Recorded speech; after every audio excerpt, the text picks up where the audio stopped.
নারীমৈত্রী 2022 সাল থেকে এডুকো বাংলাদেশের সহায়তায় equitable and quality education for the children of disadvantage and indigenous communities প্রকল্পটি ঢাকা উত্তর এবং দক্ষিণ সিটি কর্পোরেশনের 20টি স্কুলের সাথে বাস্তবায়িত করছে।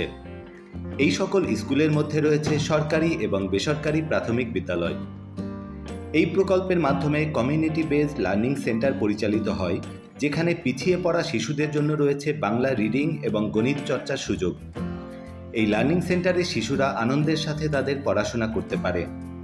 এখানে শিশুদের জন্য নিশ্চিত করা হয় নানা রকমের শিশুবান্ধব উপকরণ। এছাড়াও স্বাস্থ্য সুরক্ষায় শিশুর করণীয় সম্পর্কে অত্যন্ত চমৎকারভাবে ছবির মাধ্যমে তাদের শেখানো হয়। প্রকল্পের কমিউনিটি রিসোর্স শিক্ষকগণ এই সব লার্নিং সেন্টার সপ্তাহে 5 দিন পরিচালনা করে থাকেন। আমার ছেলে বাংলাতে খুব দুর্বল ছিল, এখন এই যে এক্সট্রা যে ক্লাসটা হয় ওই ক্লাসে রিডিং পড়তে পড়তে এখন আর বাংলা খুব চর্চা হয়ে গেছে। চলতি বছর 2023 সালে প্রায় 8000 শিশুর মাঝে বিতরণ করা হয়েছে শিক্ষা উপকরণ। এই সকল উপকরণ পেয়ে শিশুরা এবং অভিভাবকগণ আনন্দিত এবং উপকৃত। আসসালামু আলাইকুম, আমার নাম সুমাইয়া। আমি পাঠশালা কয়েলের 4র্থ শ্রেণীর একজন শিক্ষার্থী। আমি নারীমৈত্রী থেকে রং পেন্সিল এবং জ্যামিতি বক্স পেয়ে অনেক খুশি। আপনাদের অনেক ধন্যবাদ। এছাড়াও শিশুদের মনোসামাজিক বিকাশের জন্য রয়েছে খেলাধুলার সুযোগ। শিশুদের জন্য স্কুলগুলোতে বিতরণ করা হয়ে থাকে যুগোপযোগী খেলার উপকরণ। শিশুরা ক্লাসে পড়াশোনার পাশাপাশি খেলায় অংশগ্রহণ করতে পারছে। শিশুরা ইনডোর এবং আউটডোর গেমস খেলার সুযোগ পাচ্ছে।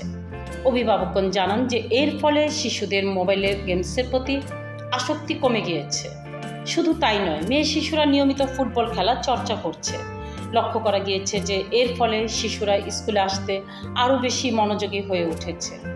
প্রকল্পের মাধ্যমে শিশুদের জন্য আয়োজন করা হয় আন্তঃস্কুল বই পড়ার প্রতিযোগিতা, যেখানে শিশুরা তাদের রিডিং পড়ার প্রতিযোগিতার মাধ্যমে নিজেদেরকে বই পড়ায় দক্ষ করে গড়ে তোলার সুযোগ পাচ্ছে। আসসালামু আলাইকুম, আমার নাম রিয়ামণি। আমি বই পড়ার প্রতিযোগিতায় অংশগ্রহণ করে খুবই আনন্দিত এবং আমি এই প্রতিযোগিতায় প্রথম হয়েছি। ধন্যবাদ নারীমৈত্রী, ধন্যবাদ এডুকো বাংলাদেশ। বিভিন্ন দিবস উদযাপনের মাধ্যমে শিশুরা নানামুখী কার্যক্রমে অংশগ্রহণ করে থাকে।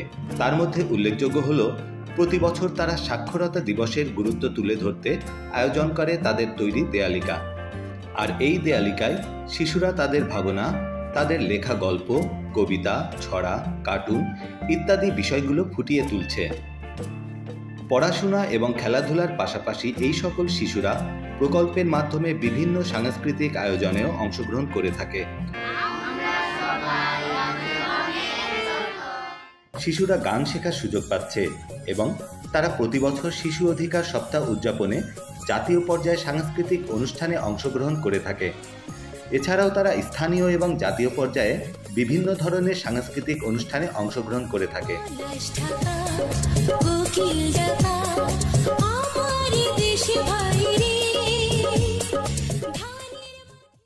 প্রকল্পের মাধ্যমে শিশুর গুণগত শিক্ষার মান নিশ্চিতকরণের জন্য নিয়মিত অভিভাবক সভা এবং পরিবার ভিজিট করা হয়ে থাকে। এই সভা এবং ভিজিটের মাধ্যমে অভিভাবকগণ শিশুর সকল তথ্য সম্পর্কে অবগত হয়ে থাকে। শুধু তাই নয়, এই সকল সভায় অভিভাবকগণের সাথে শিশু অধিকার সম্পর্কেও বিশদ আলোচনা করা হয়ে থাকে। আমার বিদ্যালয় নারীমৈত্রীর একটি প্রজেক্ট চলছে।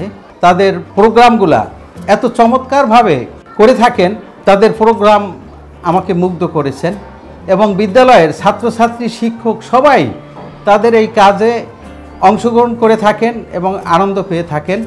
সবুজ বিদ্যানিকেতন সরকারি প্রাথমিক বিদ্যালয়ের পক্ষ থেকে নারীমৈত্রী এবং এডুকোকে প্রাণ ঢালা অভিনন্দন এবং ধন্যবাদ জ্ঞাপন করছি। এডুকো বাংলাদেশের আর্থিক এবং কারিগরি সহায়তায় নারীমৈত্রী এই প্রকল্পের মাধ্যমে 20টি স্কুলের প্রায় 9000 শিক্ষার্থীকে বিভিন্ন ধরনের শিক্ষা উপকরণ বিতরণ সহ শিশু অধিকার ভিত্তিক নানা ধরনের কার্যক্রম বাস্তবায়ন করছে। প্রতিটি শিশু থাকবে সুরক্ষিত এবং সকল শিশুর জন্য নিশ্চিত হবে গুণগত শিক্ষা। সেই স্বপ্ন দেখছে নারীমৈত্রী এবং এডুকো বাংলাদেশ।